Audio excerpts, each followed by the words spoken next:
Good morning. Welcome. I'm Christy Merrick. I'm the director of the NatStart Alliance, and I'm so happy to welcome you to NatStart 24. We're so happy to be back together again. Many of you were with us 2 years ago in Cincinnati. Yeah, remember? It was so fun. And last year we were together apart when we were online. We've been able to include so many more people by offering the conference online every other year, and we're happy to offer the event in a hybrid format this year. So also a warm welcome to all of our online attendees too. They're joining us now in this plenary session. And we'll be streaming some of our sessions out from Portland this year. In addition to the plenaries, we'll be streaming some additional sessions throughout the day. So if you see a session that's being held in this room, it means it's a session that we're streaming out for folks. Oh, I forgot they added this in. This was a view out my window this morning. I thought it was so beautiful. And the conference is already off to a great start. We had online sessions already this week. We've had in-person events, including a really fun welcome reception last night. And a big thank you again to our speakers. They provided such a warm welcome, especially for those of us who are new to Portland or just getting oriented. We chose Portland. Some of you heard a little bit about this last night if you were with us at the opening reception. We chose Portland for the 2024 conference because several years ago, when we were looking for the next conference venue, we knew that outdoor nature-based programs in Oregon were advocating for licensing for outdoor preschools as this new organization, the Outdoor Early Learning Alliance of Oregon, or as they say, OLEO.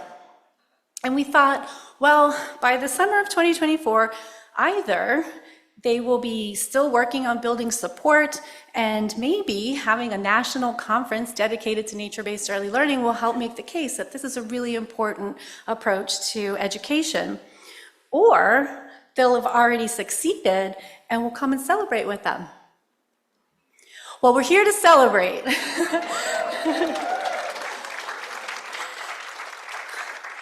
Oregon passed legislation last year thanks to so many people's hard work, and the state's now working on developing a new licensing category for outdoor preschools, as we heard about last night. And of course, that's wonderful news for families who will be able to use public dollars to help access outdoor programs. But what's even bigger is the change that represents in our systems to start thinking about nature and the outdoors as a critical and primary learning space in all kinds of programs. There'll be a session about Oregon's journey to passing the legislation tomorrow, so if you're interested in learning more about that process, be sure to join. Representative Courtney Neuron, who championed the legislation, will be part of the panel along with some of the key advocates. So it'll be a really great opportunity to learn about the process from a couple of different perspectives, and that session will stream out live for our online attendees too. And what's even more incredible is that Oregon isn't the only state that followed in Washington's footsteps and passed outdoor preschool legislation. In the past year, Maryland and Colorado also passed similar legislation, and several other states are even moving ahead without specific legislation to develop new licensing approaches. So things are moving really quickly. And as a reflection of all this policy change in the past few years, we have more professionals from early care and education agencies represented at this year's conference than we ever have before. If you're here representing a state early care and education agency, could you please raise your hand?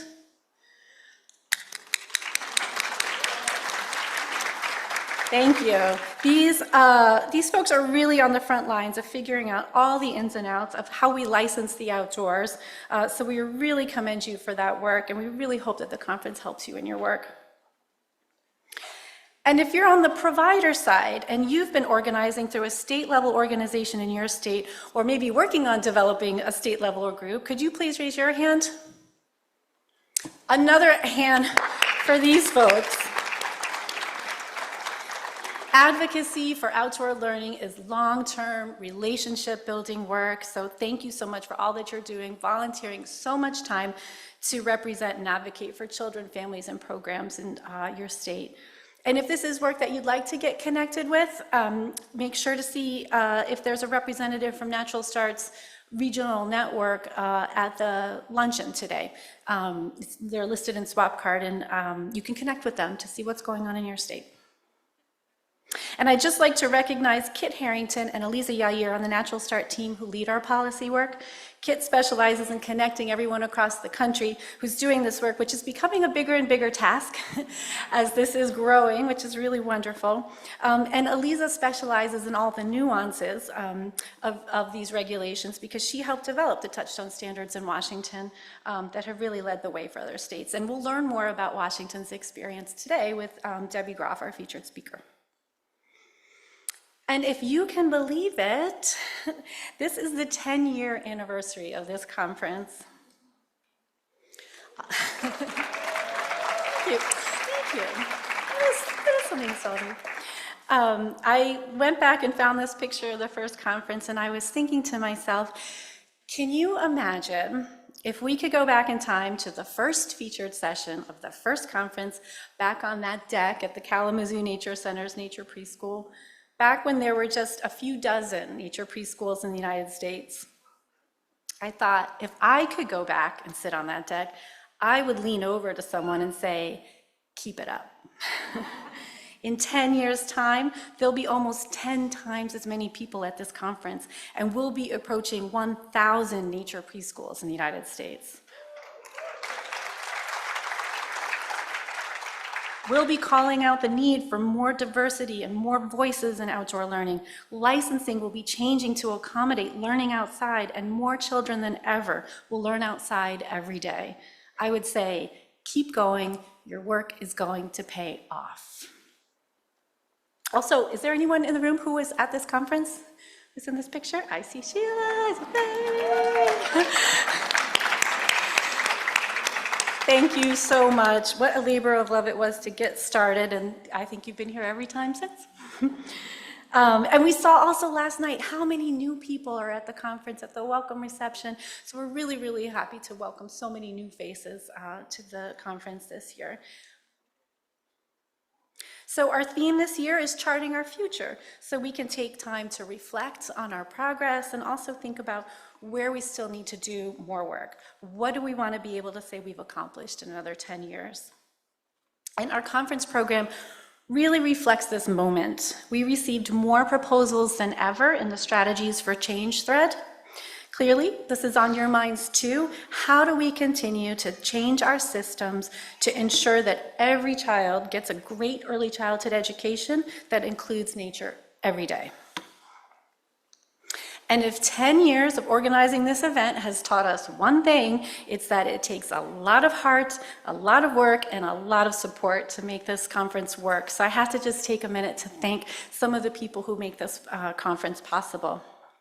First, of course, a huge thank you to our sponsors. They make this event possible, and they're here because they have products and services that can help you do your work better. So please do be sure to visit our sponsors who are online and our exhibitors who are here in Portland.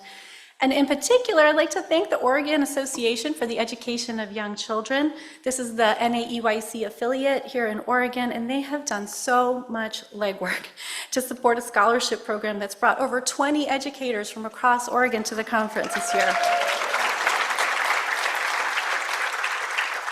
So fantastic. A big thank you specifically to Sarah Stearns-McWhorter, the executive director of the Oregon AEYC, because she put in a ton of work on this.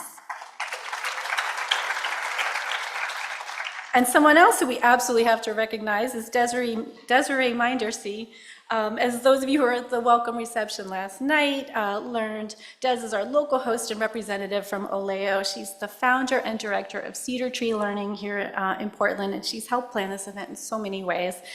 I'm pretty sure that Des had no idea what she was getting into. She raised her hand and said she would be their point person, but she has done everything with so much enthusiasm, and we are so, so grateful to her.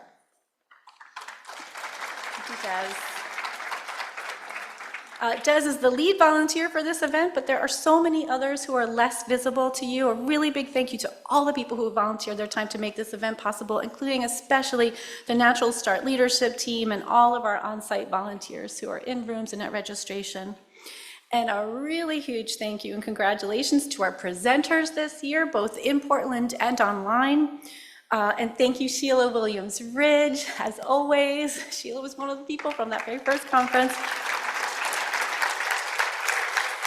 Sheila leads our proposal reviewers in making and crafting our conference schedule, going through more proposals than ever this year. So it was a huge task. And remember, attendees here in Portland, you also have access to all of the on-demand content that's available through the online conference after this event. So there's so much more for you to see. Thank you also, see, it's a lot of people, to all of our site tour hosts. These programs have stepped up to welcome more than 100 of you to their programs so that we can see the different ways that children are learning around Portland. The tours are a really important part of the conference. From that very first conference 10 years ago, we've been committed to including the opportunity to visit programs as we move the conference around, even when we're online. Tours are a part of the conference, but it's only possible when programs step up to host you. So a really big thank you to all these wonderful programs. And the tours are now completely full, but we're really happy that so many of you will get to visit them. And putting together all of the sessions and tours and thinking about every single detail to make sure you have the best experience that we can possibly offer you is the most incredible group of people that I could ever hope to work with. NatStart is a project of the North American Association for Environmental Education. You'll hear a little bit more about it in a minute, but I just really want to thank our team because they're amazing. Kit and Eliza, who I mentioned earlier, who lead our policy work and are supporting and connecting state agencies and regional networks. Betty Olivelo, this is Cincinnati, if anybody was on that bus, it was so fun. Betty Olivelo, who has supported so many parts of the conference, but especially has attended to all the details of the site tours. Adrian Asen has helped in so many ways, and he's supporting online this week, so hi, Adrian. Rob Stewart at our AV table, who supports our technology, is working with our incredible AV team, who you'll see all around the event, supporting you with all of your AV needs this week.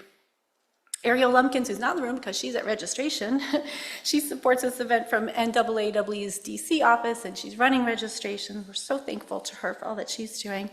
And really all of the staff at NAAWE in DC and around the country help support this event in so many ways. We're like a big family. We all support each other in so many ways, so I just really wanted to recognize the whole team. But there are two people who have really given their all for you that we have to say a really big thank you to. The first is Sydney Gary. Sydney, I hope you're watching online. Sydney joined the NatStart team in December as our conference and communications coordinator and has had a crash course in conference planning while she also completed a master's degree, moved across the country, and is about to have a baby any minute. Just try to imagine going through the most crazy conference planning crunch time when you've never done it before and you're 9 months pregnant. It's incredible. So we're really sad that she can't be here to meet you all, see your wonderful faces, and see all of her hard work pay off. So just virtually saying hi to Sydney, and we're so thankful for everything that she's done for the event. And the other superhero to call out is Emily Van Lan. Emily led conference planning for NatStart for the past 5 years before she transitioned to a new role at NAAWE managing Discover the Forest, which is represented here as an exhibitor. You'll learn more about that program tomorrow. She probably thought she was finally free to enjoy July for the first time in years, but no. We had to tap her to step in and support the event because Sydney was going to be out. So she has once again stepped up. Thank you so much, Emily.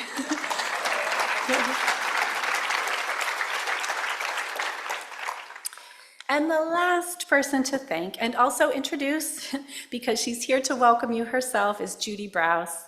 Judy is Judy is NAAWE's executive director, and she has provided the vision and the leadership for NatStart Alliance since day one. She spent her entire career in environmental education, leading education efforts at some of the largest conservation organizations in the world, including National Wildlife Federation, World Wildlife Fund, and National Audubon Society. I don't know how to explain just how hard Judy works in support of environmental education. She has brought in millions and millions of dollars. It's true. to support environmental education. She is always thinking about how to build bridges across sectors and across borders. I don't know anyone in the world who's more dedicated to our profession and who cares more deeply for every single person who's doing our work. So it is my great pleasure to introduce you to NAAA's Executive Director, Judy Browse. That was fantastic. Oh my God.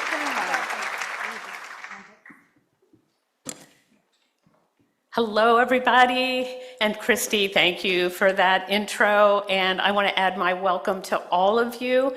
It is so exciting to be here in Portland with all of you. Oh my goodness, I love this city. I love this state. And we have been working on this for a long time. So to see all of you out there, oh, it's just so wonderful. So we're so happy you could all be here and all the work that you do, including meeting old friends again and making new friends. I'm not saying who's old, sorry. And just a great group, and I do hope you make a lot of connections. And I want to give a giant thank you back to Christy, because if you don't know Christy, you really need to meet her. She is part of the leadership team at NAAAE. She has done so much with all of you and the NatStart team to advance early childhood education, nature-based preschools, and moved it forward in a way that when we look at those numbers, almost 1,000 nature preschools. So let's give Christy, who is a talented, amazing person. Yay, Christy. And again, I just want to double thank the whole team. They're amazing, amazing, amazing. And when you work with a good team, you get so much energy. Everybody supports each other and respects each other. And I could not be luckier to work with such a talented team. And they are super creative about working around problems, as you know, so they are fantastic. And I also want to give a shout out to all the virtual members who are listening in. Thank you for joining, and lucky you guys can wear whatever you want. Actually, everyone here is wearing whatever they want, so never mind. But it is great to be back in the city of Portland. It's such a beautiful place. It's a creative city, so much good food, natural areas, so many things to see and do, and I hope you get out and about while you're here. And many of you, I hope, will get a taste either on the field trip or stay in a few extra days. It is worth it. It is fantastic. For those of you who don't know NAAAE, we're the professional association for the field of EE. We like to say we're a champion, a backbone organization for the field, and we work with educators around the world. And our mission is all about using the amazing power of education to create a better world. That's what we do, and we advance environmental literacy and civic engagement to do this work to make communities better. And we just love being part of this movement to connect kids to nature, caregivers to nature, parents to nature, and help everyone care more for the planet. So thanks for all you guys do. And NAAAE is 53 years old, and we learn something every single minute. So hopefully we will continue to keep learning and growing. And just like Christy had in hers, we'd like origami birds, but we're looking for positive change at whatever level you're working in a community, in a neighborhood, at the state level, the regional, the international. It's all so important. And whoops, whoop. Rob, was that you? Okay, I won't blame you, Rob. Okay, so this is our tagline: what is the education we need for the world we want? Because we're always trying to think about what is the education that's truly going to make a difference, not just what we've done before, but what's truly going to matter. And one of you is going to get to win a t-shirt. So Esther is going to help me here. You just have to answer a question. Here we go. Name one creature you might see at Tryon Creek on Saturday. I got one. What was that? Okay, we have a winner. Yay. Okay, congratulations. Okay, I'm going to keep thank you, Esther. And Environmental ed, as you know, is more than knowledge. It's building not only that knowledge base, it's the skills, it's the motivation, it's the caring, it's the dispositions that move people to do something at whatever age, individually and collectively. And what we try to do is get people more engaged in civic life, which is much more than voting. It's making communities healthier, and it's so important. We work across disciplines, audience, sectors, formal, non-formal, all super important and overlapping. And justice, equity, diversity, inclusion, and accessibility is a major part of everything we think about pretty much every minute of the day. It's in our DNA. And it's race and ethnicity, but we're also looking at gender, sexual orientation, age, religion, all the ways that people have not been able to be a part and be at the table and have the power to make a difference. So we all need to continue this work, and I'm so happy to see, Sheila and I were just talking, the diversity in this room, and we need more. And the focus of what we do, just at a high level, we do things like build capacity in the field, professional development, we convene thought leaders, we advance policy, and we focus on a number of themes, from climate change education to looking at biodiversity and conservation, connecting to nature, so many different angles, and they do overlap and they do support each other. And we also like to say we're a network of networks. And if you want to find out any more about any of our networks, including our affiliate organizations or the Global EE Partnership, just come up to me. I'll be here for the conference. And I got to tell you, and some of you who know me know I say this all the time, partnerships are key. We cannot do this work alone. And that's why it's so great to see so many of you who are working together to move everything forward. And we work with so many different groups, from universities to ministries of education and environment, and we got to work together.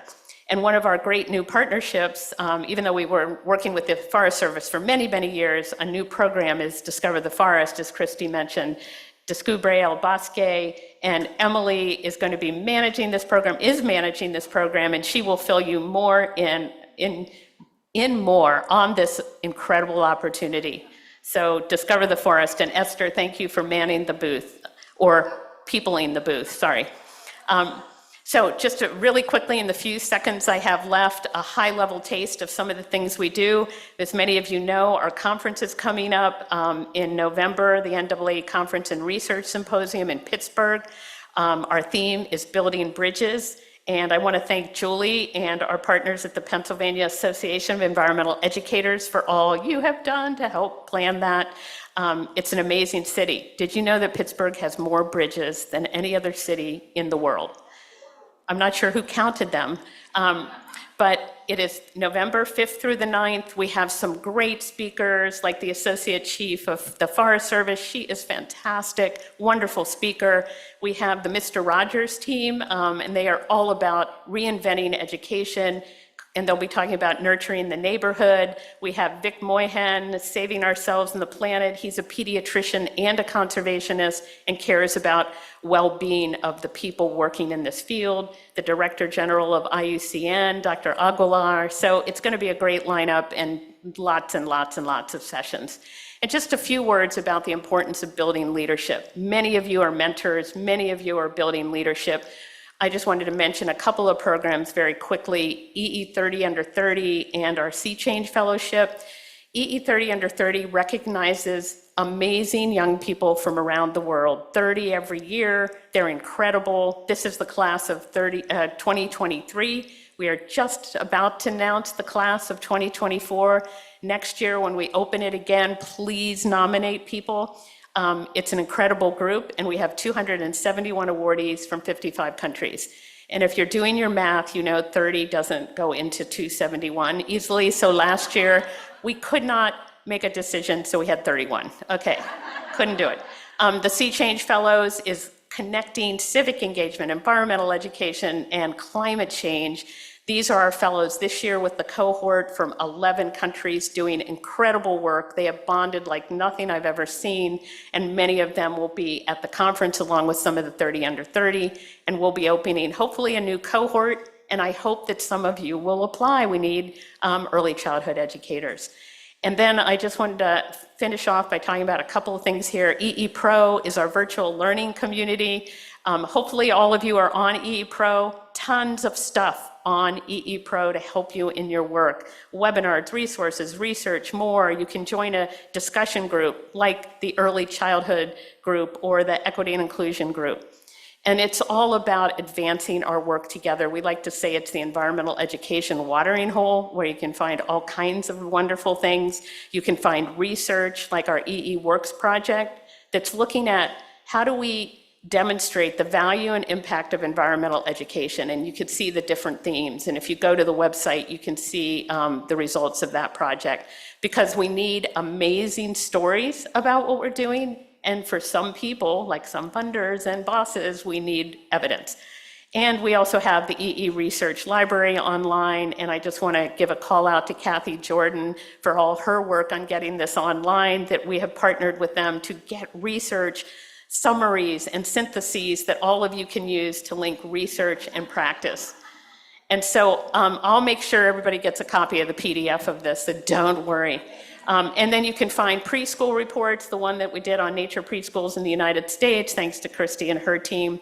And I also wanted to mention some of the climate change resources. I know many of you working on climate change, and it's one of our strategic priorities. And if you go online, you'll see the results of a representative K-12 survey we did about climate. It's really interesting data if you're interested in learning more about that. High-level landscape assessment of looking at climate change education policy in K-12 and higher education. We also facilitate the Coalition for Climate Education Policy, because as we all know with policy, it's super important to have policies that support our work. And finally, the 7th module in our Guidelines for Excellence series is on climate action and justice. And there are people in this room who helped, and thank you for that. It should come out hopefully in the next month or two.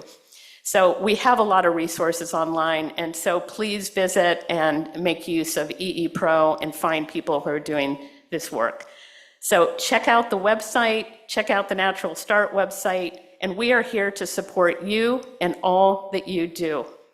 I really can't thank you enough for all you do to connect our kids to nature and help build this better future for everyone, every single person in this room. And so this week, I hope you get a chance to think and to innovate. It's a good place for innovating. I also hope you do get a chance to relax, because you all are super stressed probably all week, and here you can think and relax a little bit, and a chance to meet new colleagues. Not that they look like this. I'm not saying they look like this. I just want you to remember that what you do couldn't be more important.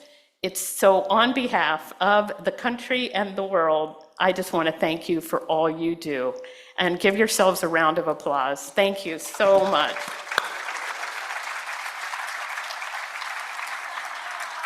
I hope you all have a wonderful conference, and before I turn it over to our featured speaker, I want to show you a short video that we did. It's a tribute to the work of environmental educators and the importance of working together.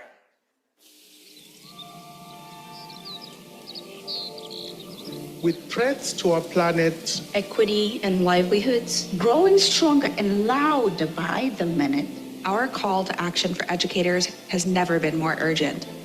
we stand together at the front lines of democracy, defending critical and creative thinking, and inspiring learners of all ages to become civically engaged as they chart their own path forward toward a more just and sustainable future. this work is happening all across the planet. dusk to dawn. And much of it in our own backyards. If I were a blue jay, I know what I would see every day. Gardens, groves, woods, and towns. If I were the Anacostia River, I know what I would love. The green of the trees, clean water, less pollution, more wildlife and fish that people can eat, and a peace symbolized by the doves. What you don't know about looking at me, I'm from a place where I lost friends to gun violence. I'm from a place named Washington, D.C. Southeast. Through creative partnerships, increased access to nature, and international coalitions, we are speaking up for the rights of our neighbors and leaving behind old ways of thinking that drive us apart. While the challenges are great, our resolve is unwavering. As educators, we champion collaboration at our core. We are bridge builders across disciplines, borders, and ways of thinking. And we embrace our role as catalysts for igniting imaginations Para crear un futuro mejor para todos. Our increasingly diverse and international community of environmental educators can lead the way. with compassion, service, and a commitment to an equitable planet. together, we thrive.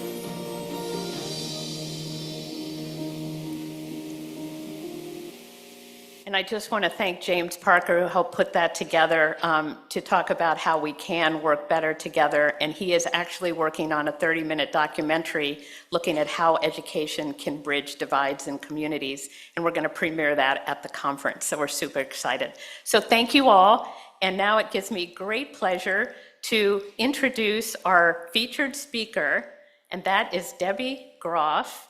And I think some of you have already met her, but she is amazing.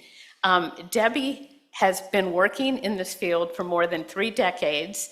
She started when she was 5, and she's actually, in the 3 decades, she has been a child care provider, she's been a child care center licensor, she's been a therapist in preschool settings, she's been an area administrator, and she's a member of the Technical Assistance Training Team for the Department of Children, Youth, and Families in Washington State.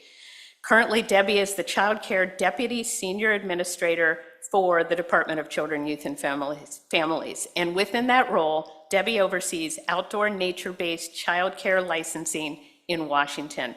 Debbie started this outdoor adventure by being the program manager of the outdoor preschool pilot from 2017 to 2021. And in 2021, as you all know, Washington State became the first state in the union to permanently license outdoor nature-based programs for preschool and school-age children. Debbie loves adventure. She is super passionate about quality early learning environments, and she has been able to do so much in her stellar career. And this short video will give you a little taste before she comes up of what she did. So I'm going to play this for just a few seconds, Debbie, and then you can come on up. 2021, Washington State Legislature passed Senate Bill SB 5151 that authorizes the Washington State Department of Children, Youth, and Families, DCYF, to license outdoor nature-based child care programs that enroll preschool or school-age children, teach a nature-based curriculum, and provide daily nature-based learning experiences. DCYF's commitment to a high-quality integrated system for children of all ages, while eliminating racial disproportionality, is in complete alignment with outdoor nature-based providers. The new legislation provided DCYF the opportunity to partner with tribes, providers, and stakeholders to develop and implement specific rules promoting a safe and healthy environment in a nature-based setting. We became a licensed outdoor nature-based program for a number of reasons. So Fiddleheads had already been around for 5 or 6 years, and one of the co-founders was actually active in getting the state of Washington to license nature-based preschools. And we were part of the pilot program to make sure that our philosophies could reach as broad an audience as possible. And in addition, we're able to take children who need to pay with state subsidies. So those two are huge equity components. And then of course, we just have access to a number of trainings and other resources through GCYF, which has been huge for us. There are so many reasons for providers to consider an O&B program as a business option. If they are already largely outdoors but are not licensed, we would strongly encourage that for the equity component. There are so many amazing resources available to you once you've connected with the licensors. It does definitely seem intimidating at first, and there is a lot of upfront work. And the licensors are super on your side and there to support you. And for us, it has opened so many more doors to this larger support network and community than we could have ever imagined, especially as a small school. It's been really huge for us. So it was definitely worth it, and we're really glad we did it. Outdoor nature-based programs are helping create stewards for our communities, our state, our country, and our world.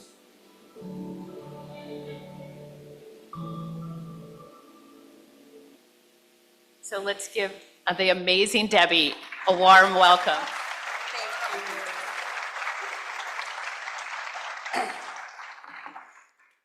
Wow, I probably don't even need to be here because the video pretty much says it all.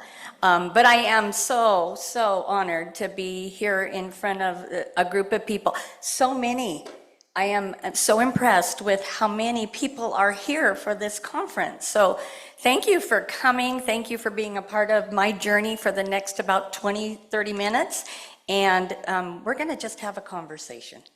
Okay, so you're not going to see a lot of pictures behind me. The funny, well, I guess you see me. That's weird. Okay, so so you get me in trio. That's a lot of Debbie. Yeah. So you look at whatever you need to look at, and I will try to kind of scan the room and include all of you in the conversation today. We know the why we should license outdoor nature-based programs. We know that every child deserves equitable access to quality outdoor nature-based programming. So it's time to focus on the how. I decided not to have a slideshow of beautiful pictures of children in nature. The little ditty on the video showed you a lot of wonderful things happening in Washington. And the reason I didn't have a whole bunch of kiddo pictures in the background is, one, it's all about me right now. No, really, it's not. But it's really about the how. You know the why. The kids in the pictures are the why, right? You know that stuff. We're going to take a little bit different look today. And the fact that you'll see a lot of these kids in nature pictures in the next few days, as well as those of you who are sticking around on Saturday to see some lovely programming here in Portland, where you can actually see kids in nature and growing and evolving into our future leaders. So we're going to have a conversation. We're going to strengthen relationships. You're going to hear that word a lot from me this morning, because I have learned that relationships are the backbone of moving policy forward. When we connect ideas and wonders to actual people, they stick. When we just talk policy and we connect it to pieces of paper, oftentimes they get thrown away. It's hard to throw people away. So in 2017, I attended my first NatStart conference in Seattle, Washington. Was anybody there? Woohoo! It was really smoky, right? The Canadian fires were just the smoke was coming down into Washington, and we didn't get to use our outdoor space as much as we wanted because it was just the air quality wasn't good enough. But we were there. At that very same time in 2017, we were kicking off our outdoor preschool pilot in Washington State. So let's fast forward 7 years. And you know I am only 35, right? She talked about 3 decades and 5 years old, so did you do the math? Okay, that just makes me laugh because my kids are at home going, "Are you kidding me, Mom?" So fast forward 7 years, and I apologize. I should have said this at the very beginning. I had a cold last week. I didn't have a voice. I had a panic attack at about Thursday evening that somebody from my team would be up here and I'd be feeding them information and they'd have to tell you the story. They could have done that beautifully, but the voice is kind of back. So excuse the sniffles and other things that are coming along with this cold, but I'll make it through this. Okay, fast forward 7 years, it's 2024. So let's think about where we are today. 7 years is a long time. We did a lot of things in 7 years, but did we do enough? So in Washington, we completed the pilot. We promulgated rules. That's a big fancy word. It just means we wrote rules. We put them out for the public to take a look at. They said, yay, go. And we filed those rules, and now we use those rules to keep our kids healthy and safe in nature-based programming. And since 2021, we've had the absolute honor to license over 20 nature-based programs in Washington State that serve preschool and school-age children.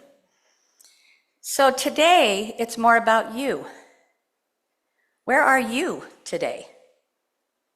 Where is your state or province in the journey? How close are you to providing equitable access to nature-based programming for all children?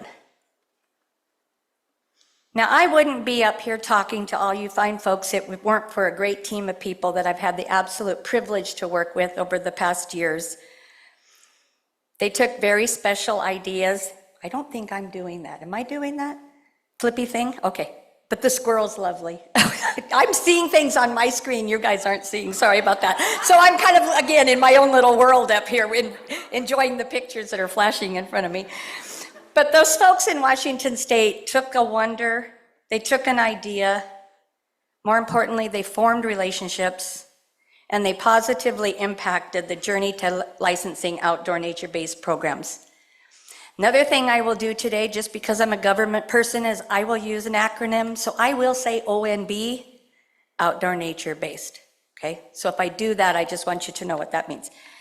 So Washington, D.C. YF folks, the Department of Children, Youth, and Families, please stand as I call out your names, and stay standing, because I want everyone in this room to see this fantastic group of people that worked so hard to get us to where we are, but their journey is still moving forward. Natasha Reed, Candy Latimer, Denise Kopic, Mindy Taylor, Aliza Yair, Talina Ives, Wendy Thomas. Thank you, everybody. Great round of applause for these folks who have worked so hard to keep this momentum going. Thank you, thank you. Find them in the hall, in a room, pick their brains, they're full of knowledge. But we couldn't have done the work we did in Washington without our partners. And some folks, some of our partners, I know are in the room. I'll call out a few names. I know I won't capture everybody, but everybody's going to get a chance to stand up. So Jamie Ashton's in the room. Nathan, you're here. Rachel Franz, I believe, might be in the house. David Beard. Maddie Cole. Nicole Corbo. And did I miss anybody else from the state of Washington who is here? Stand up, Sybil! Sybil's in the house! Glad you're here, Sybil. So these are the partners. These are the folks we worked with who were doing either work with children in nature-based settings or a resource of support for kids and program leaders so that they could provide quality program for kids. Thank you so much. I also have to give a very, very special shout out to a past Washingtonian that without this person's vision and passion and absolute persistence, we wouldn't be where we are today, and that's Kit Harrington. So Kit, you can move to wherever you want in the nation, but we're still gonna claim you as a Washingtonian. Thank you, thank you. Okay, so now we're gonna talk about Washington's neighbors to the south, those fine folks from Oregon. We celebrated a little bit about Oregon a few minutes ago because they have pushed some rules forward, or they're getting ready to write some very important rules, and they've made some great strides. So if you are from Oregon, please stand up. Come on, folks, don't be shy. Yay, Oregon is in the house. So thank you very much for inviting us to your fine state and this wonderful city. We're very, very glad to be here. Now, for just a very, very brief, like 10 seconds, I want to hear from folks where they're from. So shout out the name of your state.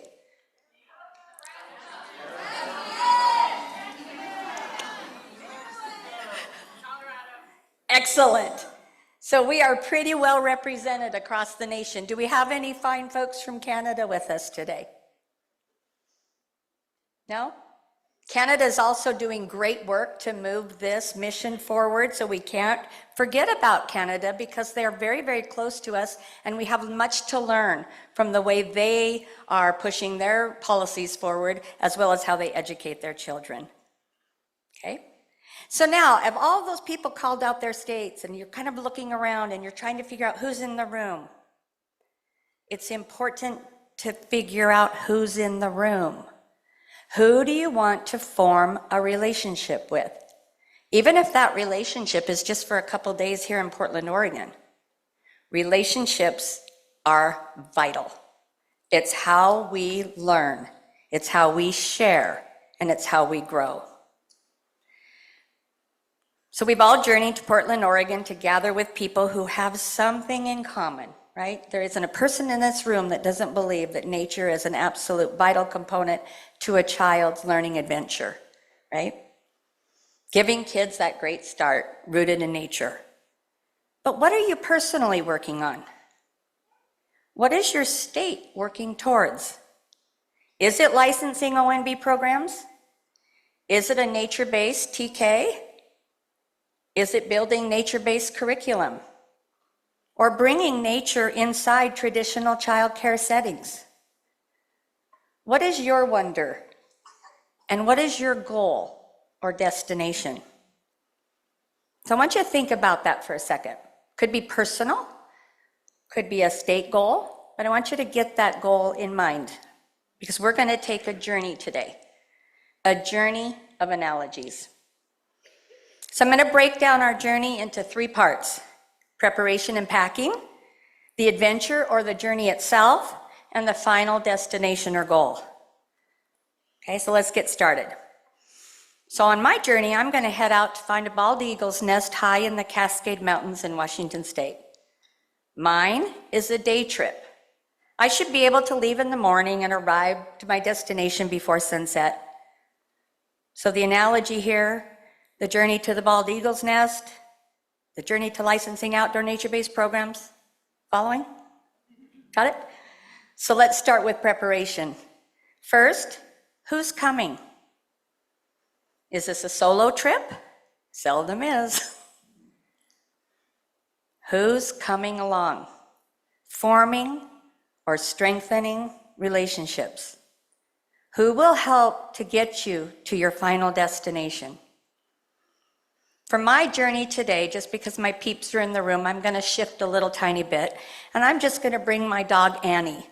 I think you saw Annie a few slides back. She's a lovely Airedale Terrier. Her collar says she's the world's best dog. My family would think differently, but I think she's fabulous. And she just makes me smile, and that's why I always put her picture out there for folks, because she's prettier than I am. So once you've decided who's joining you on your journey, it's also important to let folks know who are staying behind where you're headed.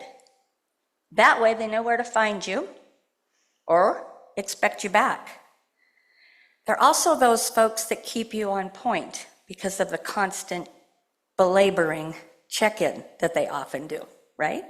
And that's healthy for all of us. So they're also there if something goes wrong, they're going to call for help. So keep your destination in mind. So now we're going to pack our bags. What type of a pack do you need? Is it a day pack?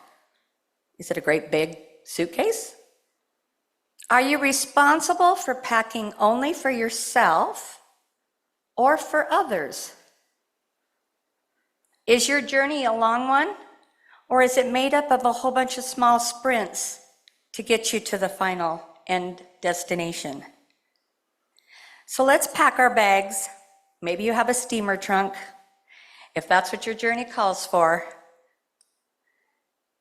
Now I'm thinking ahead to my journey, and there might be a map at the trailhead, but there might not. And because I love the challenge of the back and forth folding of paper maps, I'm going to throw one in my bag.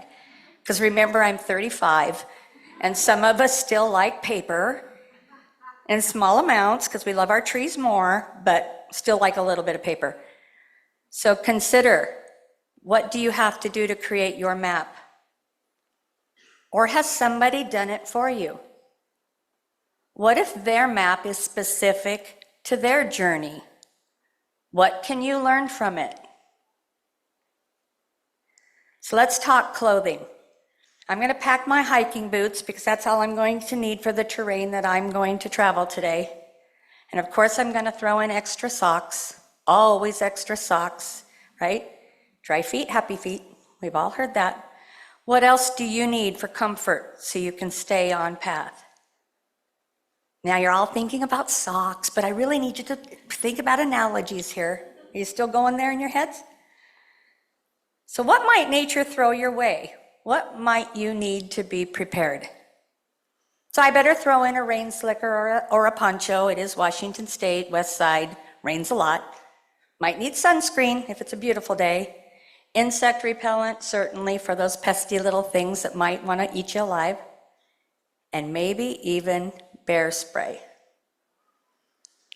What might come your way on your journey?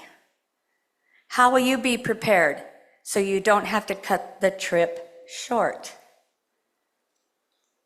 So let's think about other things you might need. You might need a walking stick, maybe for balance. Who will be that walking stick or balance point for you on your journey? Might want to throw in a flashlight or a headlight, just in case I misjudge the timing of the trip and it gets a little dark. What will you need to light your path? Who will you need to light your path? I'll also need plenty of food and water, and of course Annie's bowls, and of course those lovely little poop bags, because she does do what she does when we're out on walks, and I'll clean up after Annie. But thinking ahead, what will you need? So now I'm really getting excited, and I'm thinking about seeing that eagle's nest. But what if I cannot get close enough to see the eagle's nest with just my naked eye? So I better bring some binoculars. What will you need to see clearer, to stay on track in order to get to your destination? And what if I want to capture a picture? So my phone camera's going to have to do because it's all I have. But what will you need to capture lessons learned? So now Annie's harnessed and leashed, and away we go. Arriving at the trailhead, our hearts full of the songs from the playlist of the car ride, getting to the trailhead, we start up the path. Along the path, we're greeted and we greet many passersby. Some folks walk faster, some slower, some folks are on bikes, some are pushing strollers, and a lot of dogs. Annie's favorite part of the journey is all the dogs, because Annie's forming all those relationships with all the dogs, right? Some folks we run across we don't recognize, but some we do. Sometimes we walk in a group, and sometimes we walk alone, just Annie and me. So what are my takeaways from these opportunities? There are also trickier sections of the hike itself.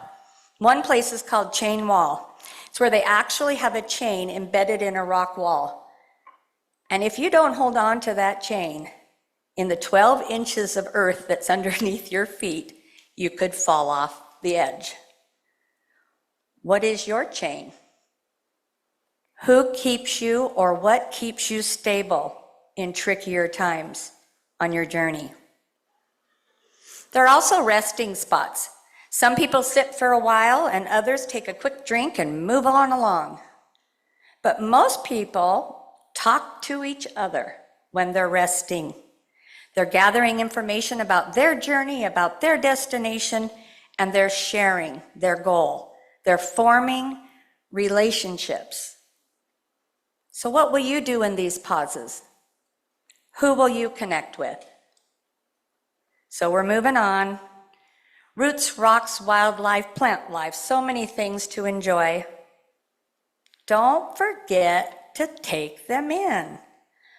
Learn from them, and then continue on in gratitude that you had a chance to share in the splendor of nature or in the relationship itself. So we're getting close. The end goal is in sight. I can just see the tallest of trees across the divide, and then there's something. I want it to be the nest, right? I worked so hard to get here. I want it to be that nest. I hope it's the nest. To see clearer, I grab my binoculars, I focus, and I focus again, and then I see something. Bobbing, little bobbing. What is it? It's little heads. The little eaglet heads that are just popping up to say good morning or good evening. And then I hear something, a swooshing sound, swoosh, swoosh. Annie's already spotted it, and it's an adult eagle. Soaring above the nest, soaring down into the nest, tending and protecting the eaglets. Now I'm in a weird moment, trying to decide, should I try to capture this with my phone camera? And then I realize, oh my God, I have an old phone. It won't work, right? The photo's never gonna work out. So then I have to make a really crucial decision. I need to capture this mental memory. So how do I do that? How do I pause long enough to make sure it gets into that brain of mine and sticks? What will you need to create that mental memory, to capture the memories of your journey?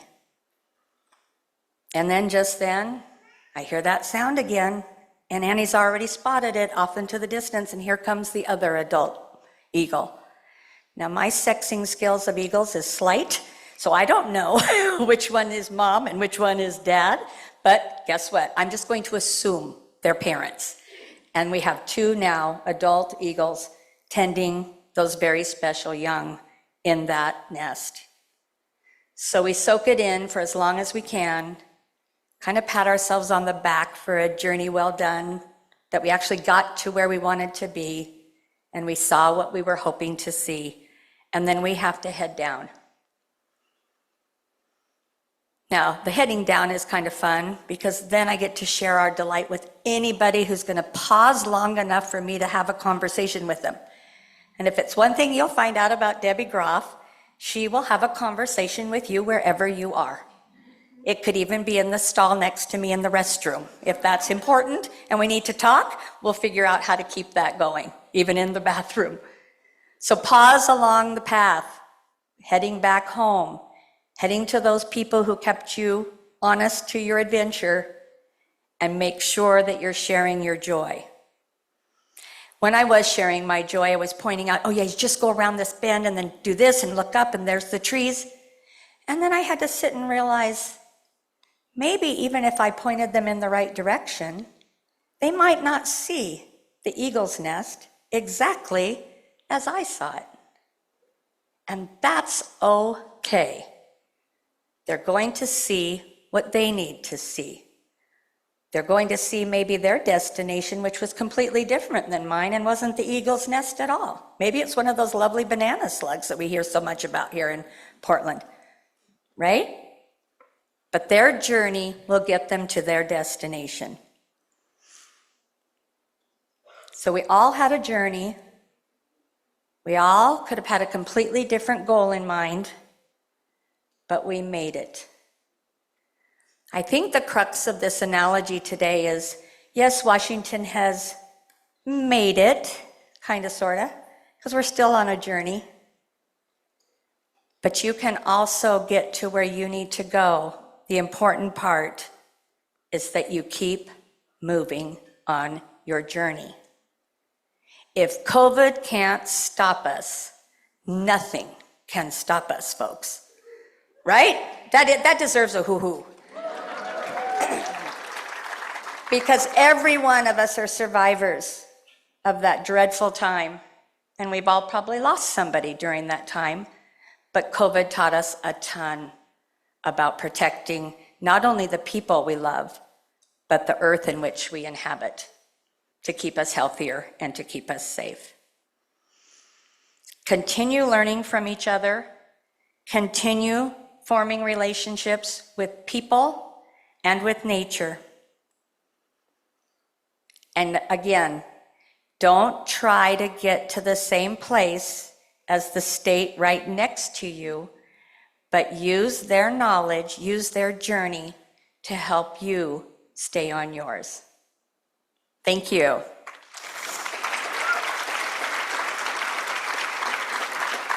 So I'm going to look to timekeepers. Yes? We have a little bit of time for my favorite part of any presentation, because I never know what's coming at me. It's Q&A time. So I think we've got some roaming microphones in the room. So if you have a burning question or a thought you just want to share with the room, raise your hand and folks will find you.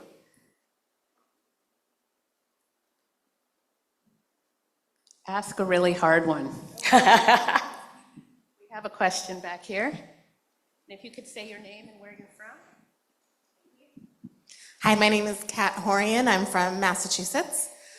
So my question is about as when states make that transition from unlicensed to licensed, did it change the type of insurance that was needed? In Massachusetts, one of our big barriers is financial because of the cost of insuring things. And when you switch over to nature-based, your insurance company also has something to say about that. Yes, welcome. Thank you for the question. There is a requirement in Washington for not only our nature-based programs, but also all of our licensed programs that they must carry a liability insurance. It is a teaching time to help educate our insurance companies about what that looks like to ensure a nature-based program that might not look as typical with four walls, but it's an opportunity to educate. So there is a little cost to the insurance, and we are even having to do some education for our insurance companies about risk levels and different things, because we live in a world, folks, where everybody gets sued. It is the world in which we live, but you need to protect yourselves.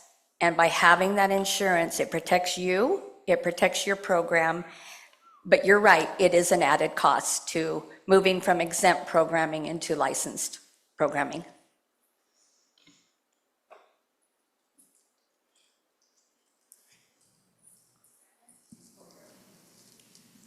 So do you want to take two more? Hi, thank you so much for coming.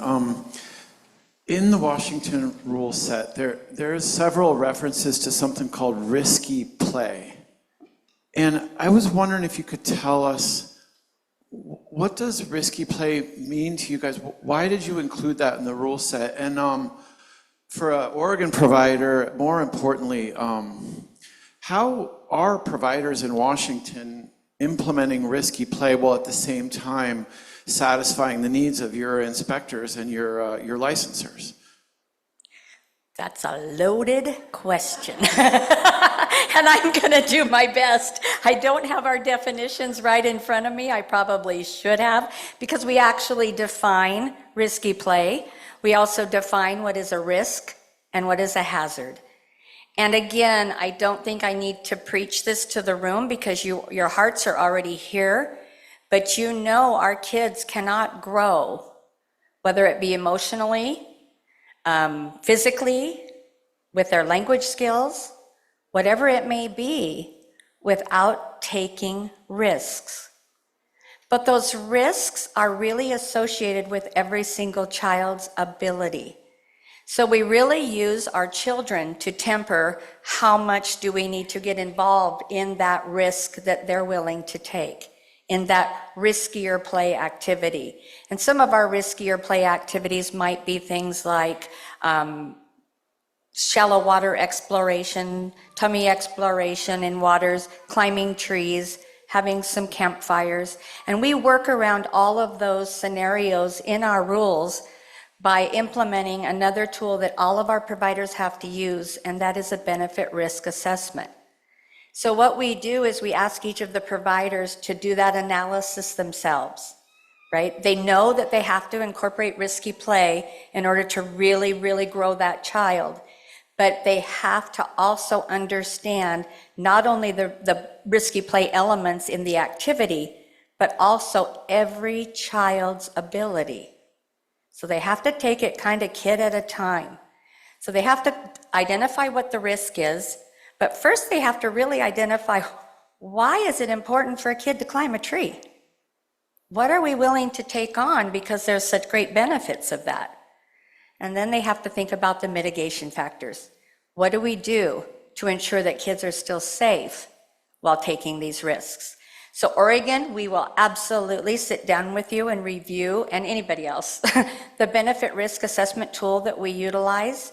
I think it really helps kind of create that tone of intentionality when we think about risky play for children, because we're not just letting kids run amok in the forest. It is very, very intentional, research-driven, data-driven, reasons why we put some of those safety parameters around our rules. But we can certainly get into that at much deeper if you want to have that conversation. Probably not in the bathroom, you and I, but we'll find another spot.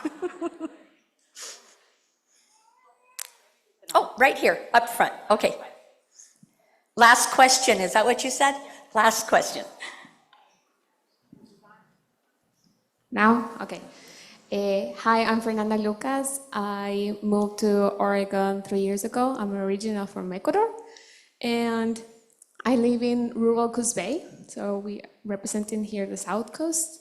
And my question was, I opened a nature-based school, small program in my house a year and a half ago, and I have been learning how this works, now licensing in Oregon, building a curriculum, and how to make this happen where we are.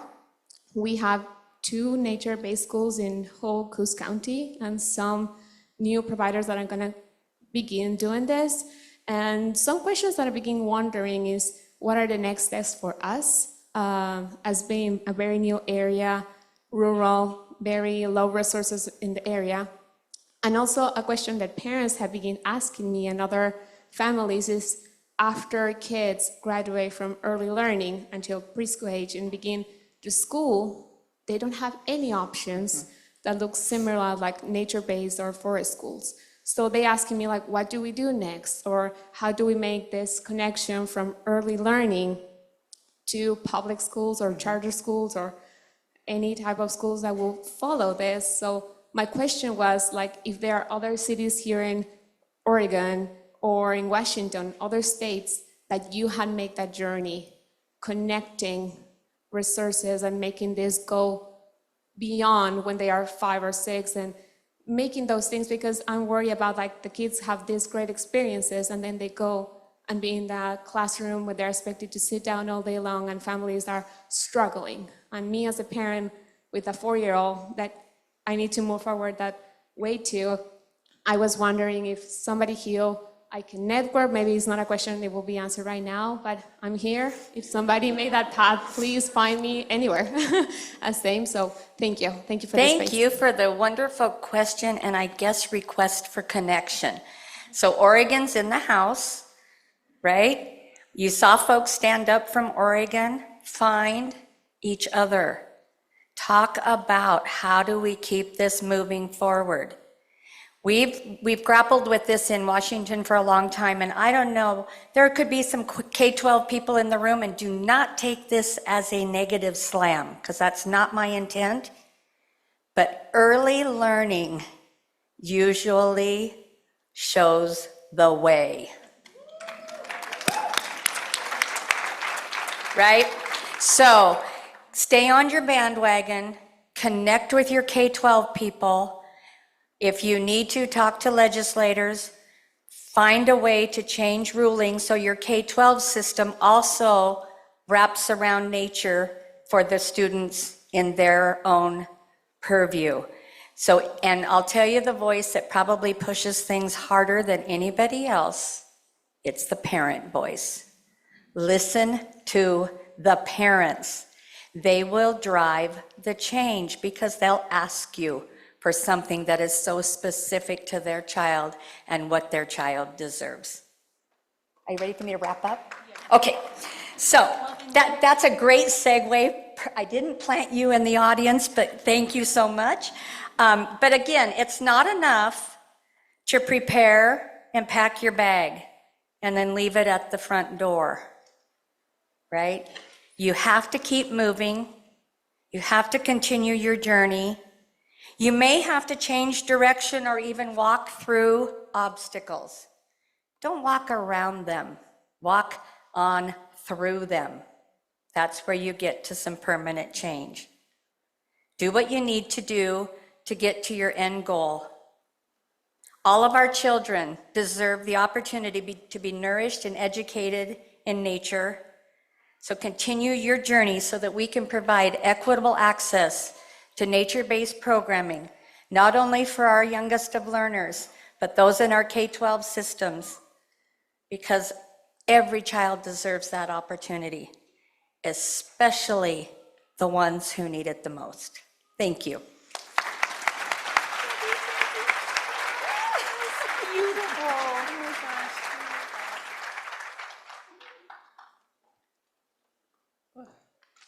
Thank you so much, Debbie. That was so inspiring. I really love that analogy of the journey. And while you were talking about it, I love it for a lot of reasons. It was really beautiful, but I was thinking about how it gives us a little grace too, because the work can be hard and it takes a long time. And it's just a really nice reminder that we're playing a long game here. And it reminded me that I saw someone actually at the NAAW conference years ago, and she had a t-shirt on that had this quote on the back that I think was from a Jewish text. I don't know how to pronounce it, but it said, and I looked it up while you were talking because it was a great reminder. It said, "You are not obligated to complete the work, but neither are you free to desist from it." And I thought, well, yeah, that guides me every day. We're all moving toward the world we want. So thank you so much, Debbie. Another round of applause for Debbie. So inspirational, and so much more to come today and tomorrow. And I just wanted to note, okay, great, that at NatStart, we're working a lot on this policy. You've heard a lot about it, and I just wanted to note that we work with so many national partners on this work. We've heard about the regional partners that we work with at the state level. We also have really terrific national partners that are working on systems change for policies and for young children. I mentioned, the National Institute for Early Education Research, the Children in Nature Network, National Wildlife Federation's Early Childhood Healthy Outdoors, and the Trust for Learning are 4 key partners that we work on this with. Most of these partners they're all here at the conference this week, and some of them are exhibitors, some of them are presenters, so there are lots of opportunities for you to connect with them and learn more about the work that they're doing. I really encourage you to do that. And I know that they are working with Kit and Eliza today to develop some really specialized opportunities for our policy folks to dig more into what Debbie was talking about. So thank you to this group for the incredible work that they're doing.